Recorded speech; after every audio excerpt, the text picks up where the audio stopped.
ഇന്ന് നമ്മുടെ ഈ സമൂഹത്തിൽ ക്യാൻസർ അല്ലെങ്കിൽ അർബുദം ഒരു ഒരു എന്താ പറയുക, എപ്പോഴും കേൾക്കുന്ന ഒരു വാക്കായി മാറിയിരിക്കുകയാണ് അല്ലേ.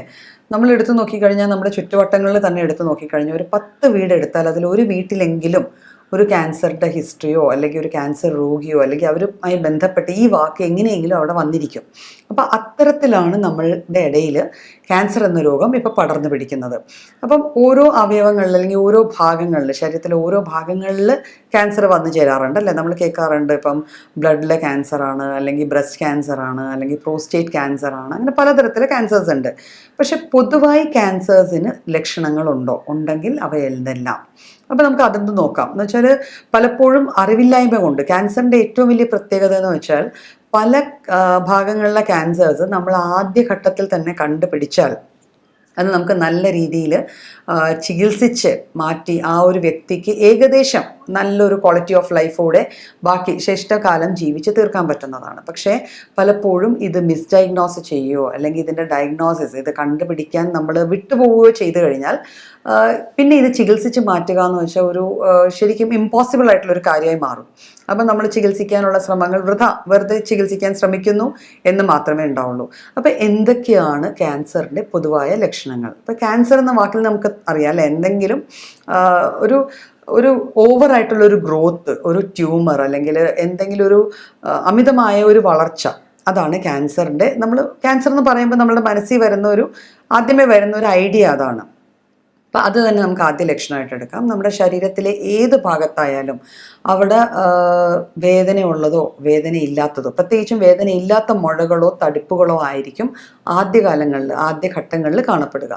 അപ്പം എല്ലിലോ അല്ലെങ്കിൽ സ്കിന്നിൽ അല്ലെങ്കിൽ ഏതെങ്കിലും നമ്മളുടെ ബ്രസ്റ്റിൽ അല്ലെങ്കിൽ ഒരു വൃക്ഷണഭാഗത്ത് ടെസ്റ്റിസിൻ്റെ ആ ഒരു ഏരിയയിൽ ഏതെങ്കിലും ഗ്ലാൻസിൽ, കഴലകൾ എന്ന് പറയുന്ന ഗ്ലാൻസിൽ, തൈറോയിഡ് ഗ്ലാൻഡ് നമ്മുടെ തൊണ്ടയുടെ മുന്നിലിരിക്കുന്ന ഗ്രന്ഥികളിൽ, അപ്പോൾ ഇവയിലൊക്കെ ചെറിയ തടിപ്പുകൾ, അത് വേദനയില്ലാത്ത തടിപ്പുകളും ആവാം, ചെറുതായിട്ട് വേദനയുള്ള തടിപ്പുകളോ നിറവ്യത്യാസങ്ങളോ കാണപ്പെടുകയാണെങ്കിൽ അത് ക്യാൻസറിൻ്റെ ഒരു ലക്ഷണമാകാം. അപ്പം ഈ പറയാൻ പോണ ലക്ഷണങ്ങളൊക്കെ ഉണ്ട് എന്ന് പറഞ്ഞ് നമുക്ക് ക്യാൻസർ ആണ് എന്ന് ടെൻഷൻ അടിക്കുകയോ പേടിക്കുകയോ വെപ്രാളപ്പെടുകയോ ചെയ്യാനുള്ളതല്ല. ഇതെന്തെങ്കിലും ഉണ്ടെങ്കിൽ നമ്മൾ കൂടുതൽ ഇൻവെസ്റ്റിഗേഷനിലേക്ക് പോവുക, ഒരു ഡോക്ടറെ കാണിച്ച് എന്താ മുന്നോട്ട് ചെയ്യാൻ പറ്റുക എന്നുള്ളതിന് മാത്രമാണ് ഈ ലക്ഷണങ്ങൾ പറയുന്നത് കേട്ടോ.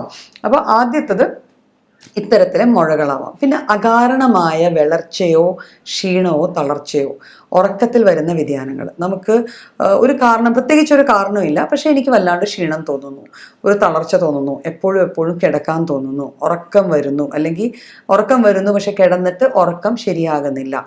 അപ്പോൾ ഇത്തരത്തിലുള്ളൊരവസ്ഥകൾ വന്നു ചേർന്നാലും അത് ക്യാൻസറിൻ്റെ ഒരു ലക്ഷണം ആകണമെന്ന് നിർബന്ധമല്ല. ഞാൻ നേരത്തെ പറഞ്ഞ പോലെ തന്നെ അങ്ങനെ ഒരു ലക്ഷണമായി മാറാം. പിന്നെ അകാരണമായ ഒരു ഉത്കണ്ഠ, ആങ്സൈറ്റി. നമ്മുടെ ശരീരം എപ്പോഴും നമ്മുടെ ശരീരത്തിൽ ഉണ്ടാവുന്ന മാറ്റങ്ങളുടെ ഒരു സൈൻ അല്ലെങ്കിൽ ഒരു ലക്ഷണം, ഒരു വാർണിംഗ് സൈൻ നമുക്ക് തരാറുണ്ട്. അപ്പോൾ ചിലപ്പോൾ നമുക്ക് ഉള്ളിൽ തന്നെ ഒരു ഉത്കണ്ഠ, ഒരു ആങ്സൈറ്റി, ഒരു ടെൻഷൻ, ഉറങ്ങാൻ കിടന്നാൽ വേണ്ടാത്ത ചിന്തകൾ വരിക, ഇതാണോ അങ്ങനെയാണോ, എന്തുകൊണ്ട് ഇങ്ങനെ വരുന്നു, അകാരണമായ ഒരു ആങ്സൈറ്റി അല്ലെങ്കിൽ ഉത്കണ്ഠ. അപ്പോൾ ഇതിൻ്റെ കൂട്ടത്തിൽ തന്നെ നമുക്ക് വന്നു ചേരാവുന്ന, അപ്പോൾ ഈ ലക്ഷണങ്ങളുടെ കൂട്ടത്തിൽ തന്നെ അകാരണമായ ആങ്സൈറ്റിയും നമുക്ക് കൂടെ ചേർക്കാവുന്നതാണ്. പിന്നെ ശരിക്കും നമ്മളുടെ ബോഡിയിൽ കുറച്ച് ഓറിഫൈസസ് അല്ലെങ്കിൽ കുറച്ച് ഔട്ട്ലെറ്റ്സ് ഉണ്ട്. നമ്മുടെ മൂക്ക്, വായ, അല്ലെങ്കിൽ യൂറിൻ പാസ് ചെയ്യണ യൂറിത്ര, പിന്നെ ഏനസ്, മലദ്വാരം. അപ്പോൾ ഈ ഭാഗങ്ങളിൽ നമുക്ക് നോർമലായിട്ടുള്ള കുറച്ച് ഡിസ്ചാർജസ് ആണ് പൊതുവെ ഉണ്ടാവുക. ചെവി. അപ്പോൾ ഈ ഭാഗങ്ങളിൽ നിന്ന് എബ്നോർമലായിട്ടുള്ള ഏതെങ്കിലും തരത്തിലുള്ള ഡിസ്ചാർജ്, ഇപ്പം വെജൈനയിൽ നിന്നാണെങ്കിൽ, അതായത് സ്ത്രീകളിലാണെങ്കിൽ ചിലപ്പോൾ ഒരു വെള്ളപ്പൊക്ക്, ഒഫെൻസീവ് ആയിട്ടുള്ള ഒരു വെള്ളപ്പൊക്കാവാം. അങ്ങനത്തെ ഒരു ദുർഗന്ധമുള്ളതോ അല്ലെങ്കിൽ വല്ലാതെ ഇറിറ്റേറ്റ് ചെയ്യുന്ന ഒരു സ്രവമായിരിക്കുക വരിക. മലദ്വാരത്തിൽ നിന്ന് അതുപോലെ തന്നെ ദുർഗന്ധം വമിക്കുന്നതായിട്ടോ അല്ലെങ്കിൽ രക്തം പുടർന്നതായിട്ടോ ഉള്ള എന്തെങ്കിലും ഒരു ഡിസ്ചാർജ് ഉണ്ടാവാം. മൂക്കിൽ നിന്ന് അകാരണമായി രക്തം വരിക, മോണയിൽ നിന്ന്, പല്ലുകളിൽ നിന്ന് ബ്ലഡ് വരിക അല്ലെങ്കിൽ ഡിസ്ചാർജസ് വരിക, ചെവിയിൽ നിന്ന് ഡിസ്ചാർജ് വരിക. അപ്പോൾ ഇത്തരത്തിൽ നമ്മളുടെ ബോഡിയിലെ നാച്ചുറൽ ഓറിഫൈസസിൽ നിന്ന് അൺനാച്ചുറൽ ആയിട്ടുള്ള ഡിസ്ചാർജസ് വരിക, ദുർഗന്ധമോ ചിലപ്പം ഒട്ടുന്നതോ ബ്ലഡ് സ്റ്റെയിൻഡോ കളർ ചേഞ്ചോ ആയിട്ടുള്ള ഡിസ്ചാർജസ് വരിക. ഇത് ഏതെങ്കിലും തരത്തിൽ ഒരു ക്യാൻസറിൻ്റെ ലക്ഷണമായി നമുക്ക് കണക്ക് കൂട്ടാവുന്നതാണ്. ഇതുകൂടാതെ നമ്മളുടെ ശരീരത്തുള്ള മറുകുകൾ അല്ലെങ്കിൽ പാടുകൾ, ചെറിയ മറുകുകൾ, ചെറിയ കുരുക്കൾ, പരുക്കൾ, പാടുകൾ 1-2 ആഴ്ച പ്രോപ്പറായിട്ട് നമ്മൾ അത് മാനേജ് ചെയ്തിട്ടും അത് പോകാതെ അതേപോലെ ഇരിക്കുകയോ പെട്ടെന്ന് ആകസ്മികമായി വളരുകയോ അല്ലെങ്കിൽ അതിൻ്റെ ടെക്സ്ചറിൽ ചേഞ്ച് വരികയോ, ഒരു അരിമ്പാറ പോലെ വന്നിട്ട് അത് പെട്ടെന്ന് വളരുക, നമ്മൾ പ്രതീക്ഷിക്കുന്നേക്കാളും കൂടുതൽ വളരുന്നുണ്ട്, വളർച്ച വരുന്നുണ്ട്, അതിൽ നിന്ന് ബ്ലീഡിങ് ഉണ്ടാവുന്നുണ്ട്. അപ്പം ഇത്തരത്തിലെ സ്കിൻ ചേഞ്ചസും പലപ്പോഴും ക്യാൻസറിൻ്റെ ലക്ഷണങ്ങളായി നമുക്ക് കണക്കാക്കാവുന്നതാണ്. അത് ഇതിൻ്റെ കൂടെ വേറെ ലക്ഷണങ്ങളും കൂടെ ഉണ്ടെങ്കിൽ നമ്മൾ നാച്ചുറലി ഒരു ഇൻവെസ്റ്റിഗേഷന് പോകേണ്ടതാണ്. പിന്നെ വരാൻ ചാൻസ് ഉള്ള കാണപ്പെടുന്ന ഒരു ലക്ഷണം എന്ന് വെച്ചാൽ അകാരണമായ വേദനകൾ. ഇപ്പം നമുക്ക് വയറ് വേദന എടുക്കുന്നുണ്ട്, അതിന് പ്രത്യേകിച്ച് കാരണമൊന്നുമില്ല. നമ്മൾ സാധാരണ എപ്പോഴും വയറുവേദന ഗ്യാസിൻ്റേതായിരിക്കും, ഭക്ഷണമായിട്ട് റിലേറ്റ് ചെയ്യാറുണ്ട്. പക്ഷെ നമ്മൾ അത് ചെക്ക് ചെയ്തിട്ടും നമുക്കൊരു വേദന വരുന്നുണ്ട്, അതിന് പ്രത്യേകിച്ച് ഒരു കാരണം വരേണ്ട കാര്യമില്ല എങ്കിൽ അത് ക്യാൻസറിൻ്റെ ലക്ഷണമാകാം. പിന്നെ നമ്മളിപ്പോൾ വെയിറ്റ് ലോസിനൊന്നും ചെയ്യുന്നില്ല, നമ്മൾ പ്രത്യേകിച്ച് ഭക്ഷണത്തിലൊരു മാറ്റം വരുത്തിയില്ല, നമ്മൾ പ്രത്യേകിച്ച് നമ്മുടെ ദിനചര്യകളിൽ മാറ്റം വരുത്താതെ തന്നെ നമ്മുടെ ശരീരഭാരം ക്രമാതീതമായിട്ട് കുറയുക.